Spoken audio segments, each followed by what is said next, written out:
Want to get the most out of your AGM deep cycle batteries?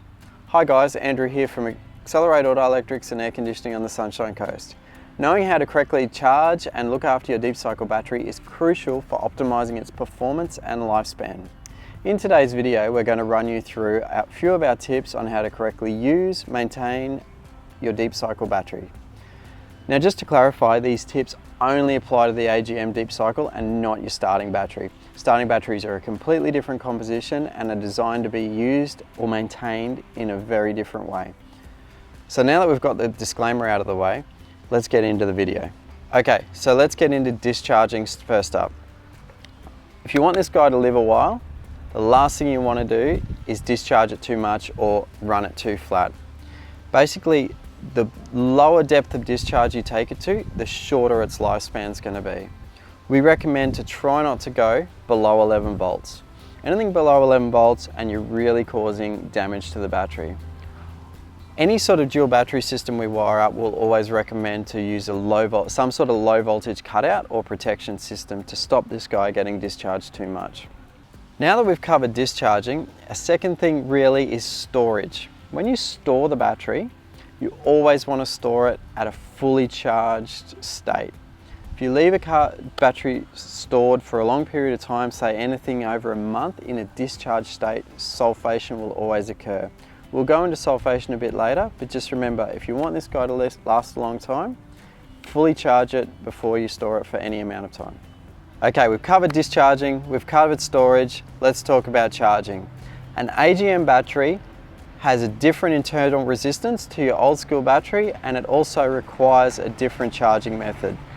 Whenever you charge an AGM battery, you really need a late model multi-stage charger. A charger that will go through an absorption, bulk and float phase.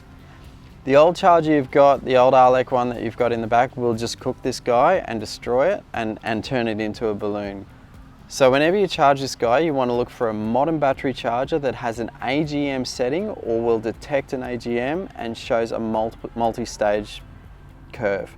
You'll generally see 5, 7 to 11 stages are normally covered by your good brand chargers. When it's in the vehicle, it's a different chemistry to your normal starting battery. So your alternator really isn't designed to charge this style of battery.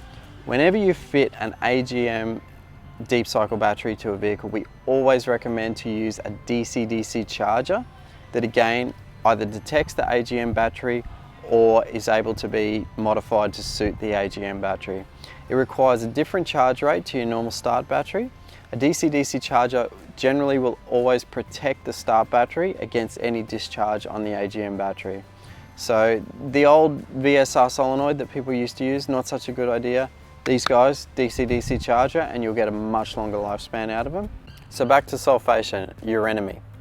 Sulfation occurs when the sulfuric acid within the lead acid battery reacts to a lead sulfate on the battery's negative plates. This reduces the surface area of the acid on the plate and makes it difficult for the battery to hold charge.